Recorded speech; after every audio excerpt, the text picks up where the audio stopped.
ये वाला पार्ट करते हैं। Compensation and insurance. Most capital transactions have two parties, a buyer and a seller. However, when an asset is damaged and destroyed or lost, the asset's owner receives compensation from an insurance company. The owner has received a capital sum without disposing of the asset. The payer has received nothing in return. ये basically जब factory में आग लग जाती है तो insurance को proceeds मिलते हैं, ये वैसा है। ठीक है। Consequently a special set of rules is required. ठीक है। The rules vary according to whether the asset has been completely lost, destroyed और merely damaged। हाँ, एक्चुअली ऐसा है बिकॉज ना, जो डैमेज है ना उसके लिए अलग रूल्स है एक्चुअली।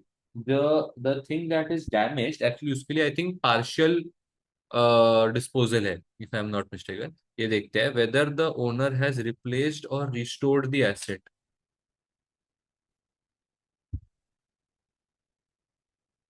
ठीक है, ये देखते हैं।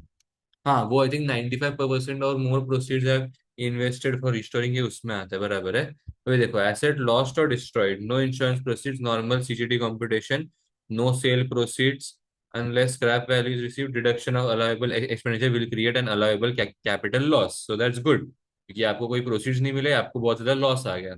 now this loss you can use to set off against other assets। insurance proceeds received, date of disposal, the date insurance proceeds received। ठीक है।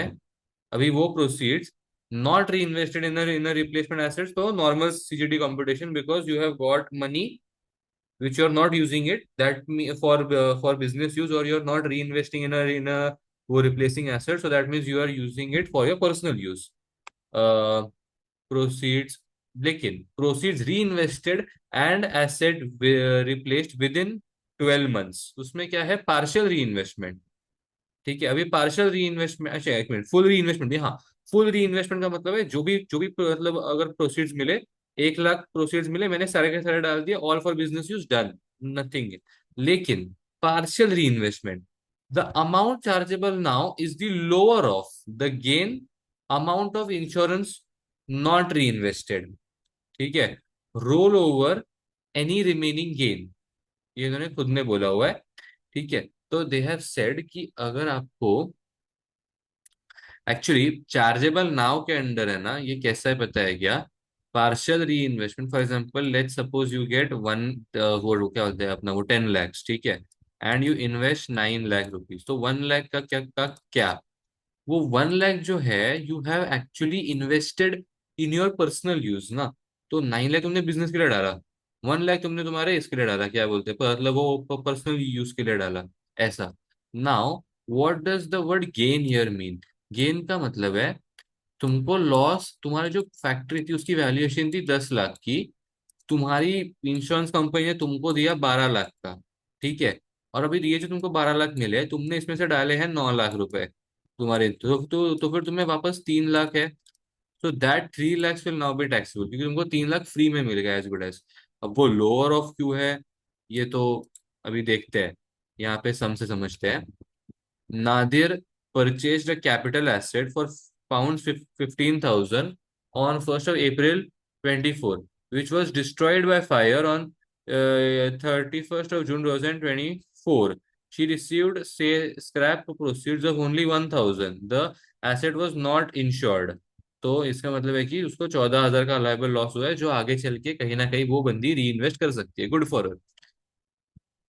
Illustration 3, destroyed, asset destroyed. Bill purchased an asset of for 25,000 on 1st of October 2005, which was destroyed by fire on 30th of September 2024. He received scrap proceeds of 1,000 and compensation of 35,000। तो उस बंदे को compensation मिला है 35,000 का। ठीक है, scrap proceeds भी है, चलो ठीक है, 36,000 ले लेते हैं। From his insurance company on 1st of January 25, he purchased a replacement asset for 40,000। उस बंदे ने एक्चुअली जो रिप्लेसमेंट एसेट परचेज किया, वो उसने औकात से बाहर का एसेट परचेज किया है, टू बी वेरी ऑनेस्ट। ठीक है ना। उसने 40,000 का एक नया ही एसेट खरीद के लेके आया, तो ये उसका परचेज हो गया, ठीक है ना। So we all will agree that there is no ways a taxable gain that will arise now, because the proceeds that he has reinvested, sorry, that he had got is 36,000. He had got 1,035,000, so he had got 36,000, but he reinvested bloody 40,000. उसने actually ज्यादा invest किया है। तो अभी इन्होंने question में क्या पूछा है, आपने को वो चेक करना पड़ेगा, बिकॉज अभी यहाँ पे टैक्सेबल गेन्स नहीं पूछा होगा। Assuming that Bill claims the loss by fire to be a no gain, no loss disposal, calculate the allowable expenditure और base cost of the nice। तो इन्होंने हमसे बेस कॉस्ट मांगा है। अब how do we do the base cost का calculation. जो हमारे नॉर्मल बेस कॉस्ट का कैलकुलेशन होता था ना, वो ऐसा रहता था कि for how much you have purchase the asset, उसमें से एक एक पर्टिकुलर वैल्यू माइनस होनी चाहिए, so that you get a new base cost, ठीक है ना। अभी सबसे पहली बात तो हमको यहाँ पे देखना है कि एक सेकंड, हम लोग कैसे करते थे सर कैलकुलेशन। अगर मैं नॉर्मल ही समझ के चलूँ इसको सेल प्रोसीड्स की तरह, तो मुझे सेल प्रोसीड्स मिले हैं 36,000 के, 1,000 एंड 35,000। फिर मैं करता हूँ लेस कॉस्ट ऑफ एक्विजिशन 25,000 का, तो मुझे गेन्स आते हैं 11,000 के। ये मुझे गेन्स आ गए। अब मैं इन्वेस्ट कर रहा हूँ 40,000 इन माय कंपनी या इन माय एसेट, तो ये 11,000 के गेन्स थे। इसको मैं डेफर कर रहा हूँ, या वो इसमें वो बेस कॉस्ट बेसिकली, तो 11,000 के गेन्स में यहाँ से माइनस करूंगा, तो आते हैं 29 के। तो 29 के आना चाहिए बेसिकली यहाँ पे आंसर जो आया हुआ है इनको, ठीक है ना।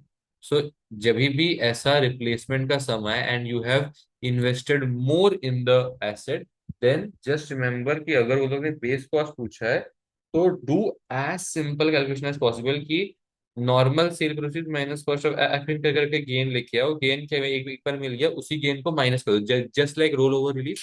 इस चीज को मतलब वो क्या बोलते हैं अपने, वो रिप्लेसमेंट एसेट है। मतलब रोल ओवर एंड रिप्लेसमेंट में कितना ही फर्क है भाई, सेम ही तो होता है। अब आगे, Belinda purchase an antique necklace for 21,140 on 1st of October 2011, which she lost on 30th of June 24, which she received compensation of 45,000 from her insurance company on 1st of October 24, and purchased a replacement necklace for 50,000। Actually antique, अभी इन्होंने चला ये मतलब ये है तो वैसे necklace माने अपना वो पर्सनल यूज वाला asset, but I think for this we have to assume that भाई ये थोड़ा सा है।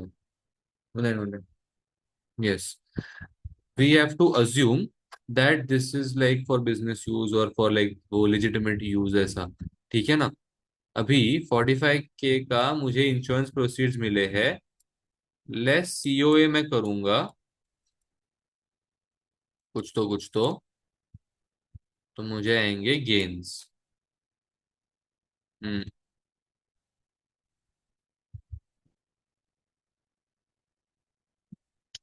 अभी मेरा कॉस्ट ऑफ एक्विजिशन कितना था, 21,140, तो बेसिकली 21.14K। तो मुझे गेन्स कितने के हुए, बेसिकली मुझे गेन्स जो हुए, आई थिंक मुझे बेस कॉस्ट ही पूछा रहेगा, बिकॉज ये assuming that she claims no gain no loss. हाँ, calculate the chargeable gain arising on the necklace on 1st of March, तो उसने बाद में भी ये एसेट को बेचा है। हाँ, तो वो जानबूझ के ऐसा क्वेश्चन सेट किया गया है कि आप पहले बेस कॉस्ट निकालो, क्योंकि आप इस बेस कॉस्ट से आगे चल के वो माइनस करने वाले हो, आपका सेल प्रोसीड से बेस कॉस्ट मतलब माइनस करोगे ऐसा। 1.14, तो आता है आपको 23.86। नाउ व्हाट डज, ये हो गया ना, ठीक है। Now what does base cost calculation mean. Base cost calculation का मतलब मीनिंग होता है जो आपका नया एसेट है उसका क्या कॉस्ट ऑफ एक्विजिशन है। नए एसेट का कॉस्ट ऑफ एक्विजिशन है 50,000, उसमें से आपको ये गेन्स माइनस करने हैं 23.86। ये आपको एक बेस कॉस्ट देगा। अभी ये हम इसीलिए क्या कर रहे हैं, ये हम एज गुड एज डेफर कर रहे हैं। दिस इज नॉट अ, क्या बोलते हैं वो, टैक्स इवेजन और टैक्स रिमूवल, दिस इज मतलब वो डिफरल। ठीक है ना। अपन ने इसमें से क्या किया, कॉस्ट ऑफ एक्विजिशन में से 50K से तो आता है 26.14। ठीक है। अभी 65 पे मैंने, अभी ये हो गया मेरा base cost, by the way this is my base cost. ठीक है। अभी मैं इसी बेस कॉस्ट को माइनस करूंगा मेरे सेल प्रोसीड से जब मैं फाइनली बेचूंगा। तो 65K माइनस 26.14 जो भी मेरे को बेसिकली यहाँ पे बेस कॉस्ट आया था वो, and that will give me my final answer. तो यही होगा यहाँ पे फाइनल आंसर। ठीक है ना। मैं चेक तो नहीं कर रहा हूँ भाई, करना है क्या, कर देते हैं।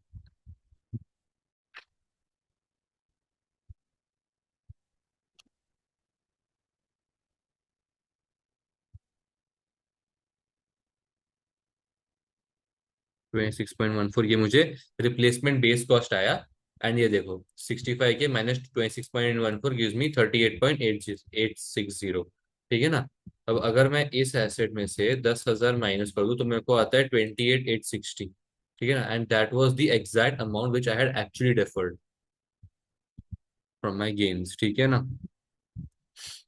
चलो।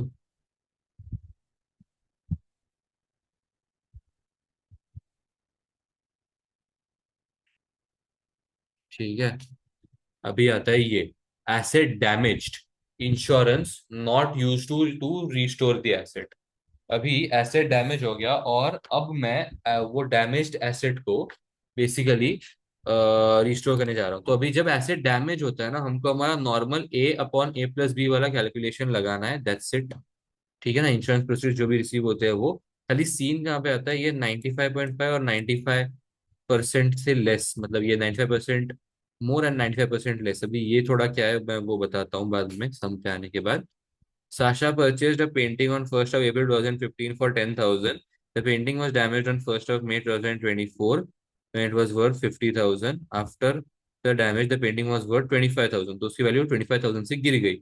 Insurance proceeds of 30,000 were received which were not used to restore the painting. तो इन्होंने क्या किया, 10,000 के आपके कॉस्ट को इनटू ये जो आपको सेल प्रोसेस मिले वो प्लस जो डैमेज हुई पार्ट की वैल्यू थी वो, ये देखो इन्होंने यहाँ पे दिया हुआ है, इंश्योरेंस रिसीव्ड है ए, एंड बी का वैल्यू है आपका एसेट डैमेज होने के बाद की क्या वैल्यू थी वो। ठीक है ना। ऐसा। हम्म, फिर बस स्क्रीनशॉट ले लेता हूँ मैं।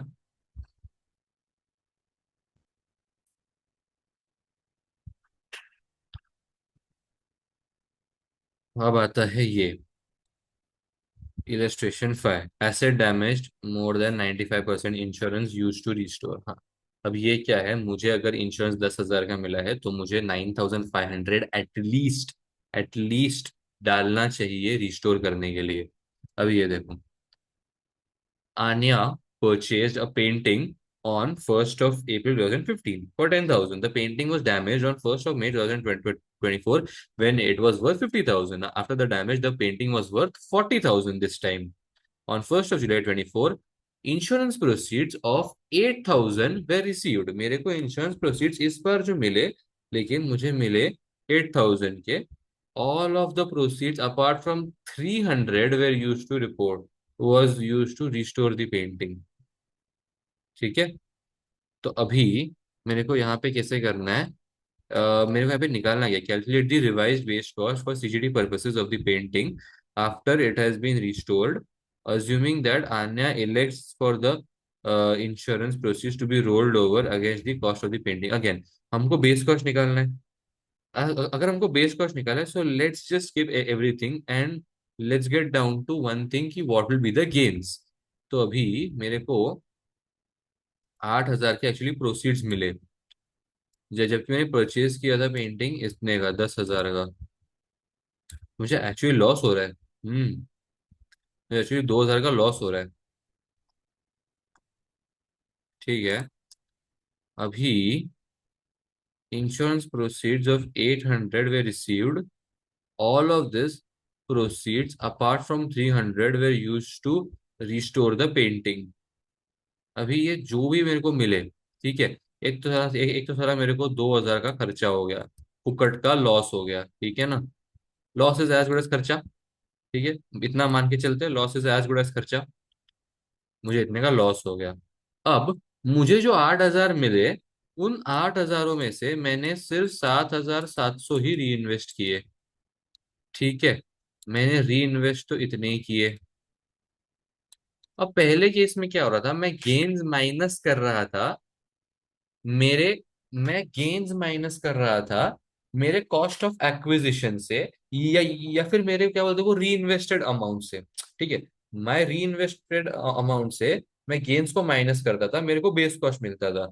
अभी क्या हो गया, मेरे पास री इन्वेस्टेड अमाउंट है, लेकिन इस बार मेरे पास गेन्स नहीं है, मेरे पास लॉस है। क्योंकि मेरे पास लॉस है, माइनस माइनस माइनस मतलब कॉस्ट एंड लॉस बेसिकली, उन दोनों को भी ऐड करना पड़ेगा। So that will give me base cost of 9,700। क्योंकि इस बार मेरे को गेन्स हुआ ही नहीं ना, मेरे को लॉस हुआ। ऐसा, सो दोनों खर्चे ही थे, ऐसा, ठीक है ना। That's how you have to think. Valuation of the company, ये bench of control, ये ठीक है, ये तो समरी थी, तो ये चैप्टर एंड हो गया वैसे, सो दैट्स नाइस, गुड।